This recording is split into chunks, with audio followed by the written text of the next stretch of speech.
La Vérité des Vérités TV vous présente votre émission Le Cœur de Dieu.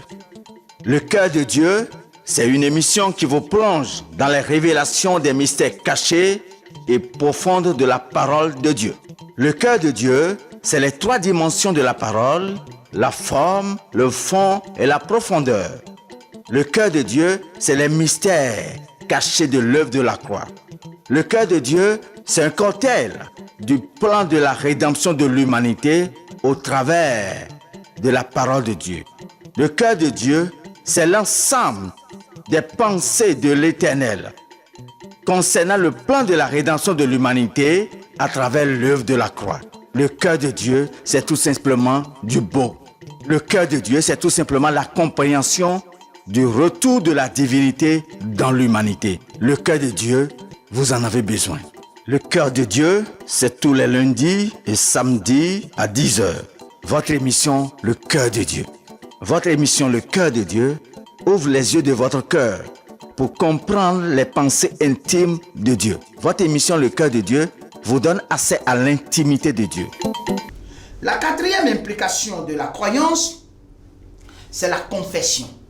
Jésus a dit dans Matthieu 10, versets 32 et 33, il dit, si quelqu'un me confesse au milieu des hommes, je le confesserai devant mon Père. Donc si quelqu'un me confesse, c'est quoi la confession? La confession, c'est une déclaration solennelle selon laquelle Jésus-Christ est mon Seigneur. Jésus-Christ, il est mon Sauveur. N'ayez pas honte de déclarer que Jésus-Christ, il est votre Seigneur et qu'il est votre Sauveur. Vous devez déclarer, vous devez proclamer ça.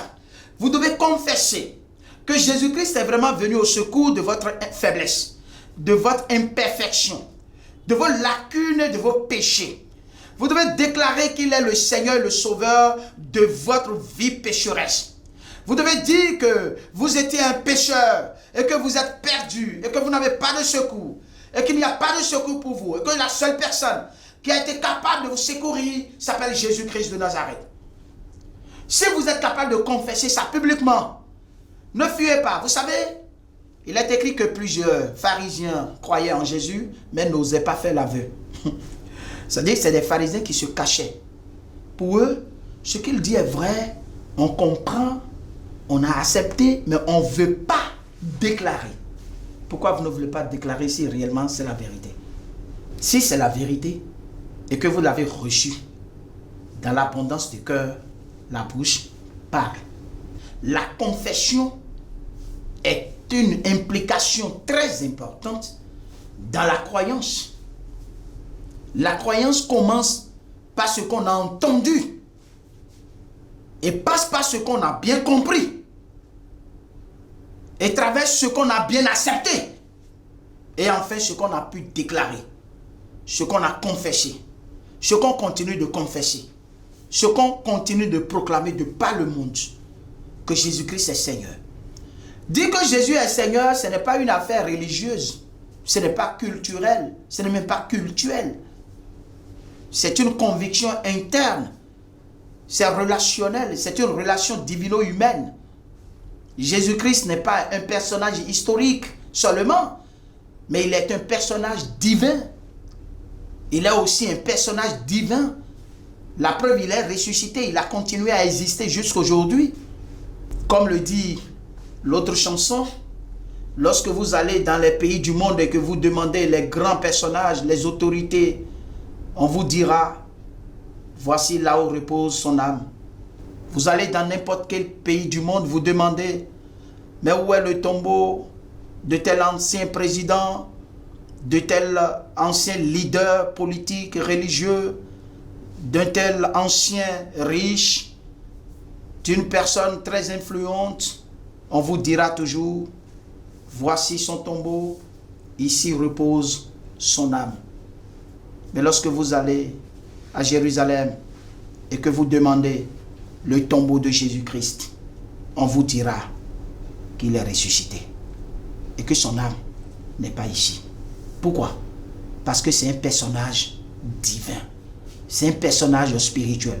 C'est un personnage qui a incarné un corps pour accomplir une mission. Je vous parlerai de cette mission tout à l'heure, ce qu'on appelle l'évangile.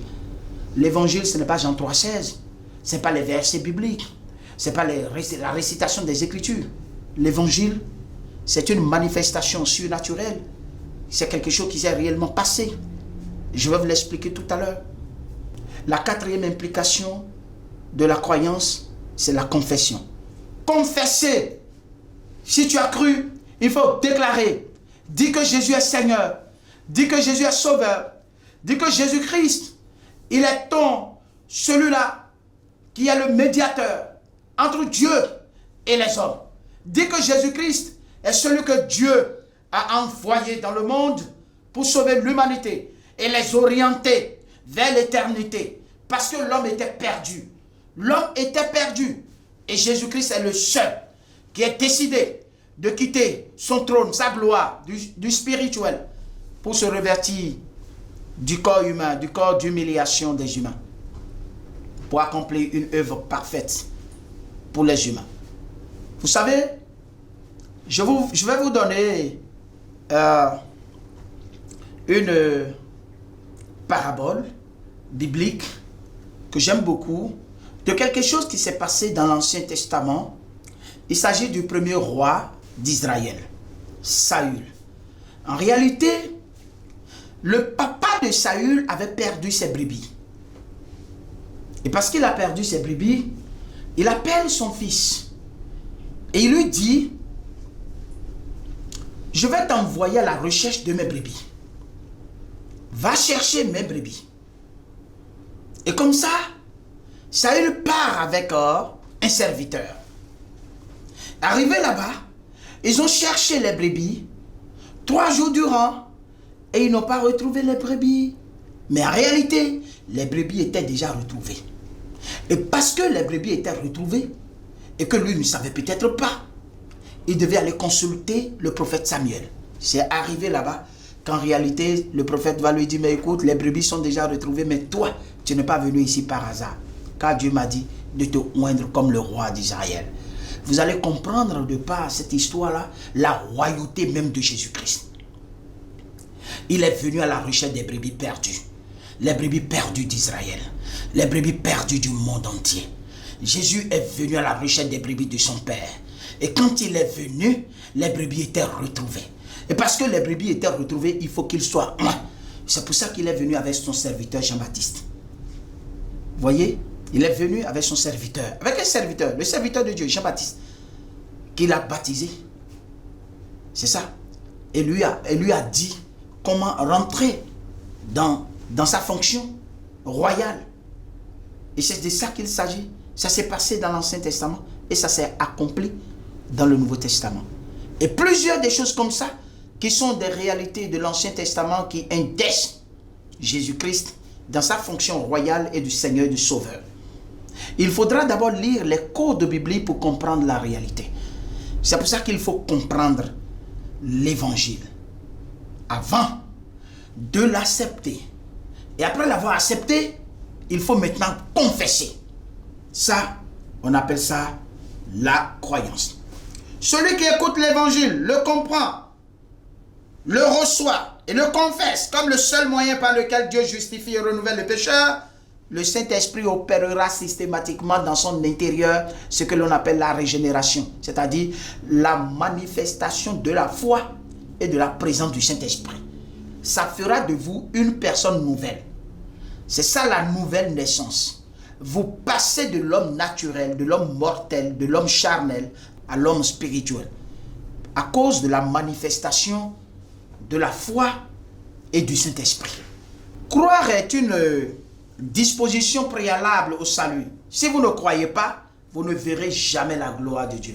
Si vous n'acceptez pas le message, le Saint-Esprit ne se manifestera pas. Vous ne verrez pas la gloire de Dieu. En résumé, il faut comprendre que la croyance est une disposition préalable du cœur qui permet maintenant à Dieu d'opérer le miracle de la nouvelle naissance. Si vous ne croyez pas, le miracle de la nouvelle naissance ne pourra pas s'opérer dans votre intérieur. Et le miracle de la régénération, c'est le don de la foi et du Saint-Esprit que Dieu dépose dans le croyant. Pour dire que seul celui qui croit reçoit la foi et le Saint-Esprit. Ceux qui n'ont pas cru et qui ont certainement des pensées positives croyant qu'ils ont la foi, ils n'ont pas la foi. La foi est surnaturelle. La foi n'émane pas de l'intellect. La foi n'est pas une disposition intellectuelle. La foi n'est pas une déclaration rationnelle et intellectuelle. La foi est une manifestation surnaturelle qui opère la nouvelle naissance. Il ne s'agit pas de dire « Oh, je ne mourrai pas, je vivrai, je réussirai. Aujourd'hui, je ne serai pas malade. Et j'ai des paroles positives, j'ai des pensées positives, donc j'ai la foi. » Non, ce n'est pas ça la foi. La foi est surnaturelle, la foi opère dans le surnaturel. La foi est le lien qui nous connecte à Dieu, qui nous permet d'être en relation avec Dieu. La foi est le lien qui nous permet de marcher avec Dieu. La foi nous permet de voir Dieu dans le surnaturel.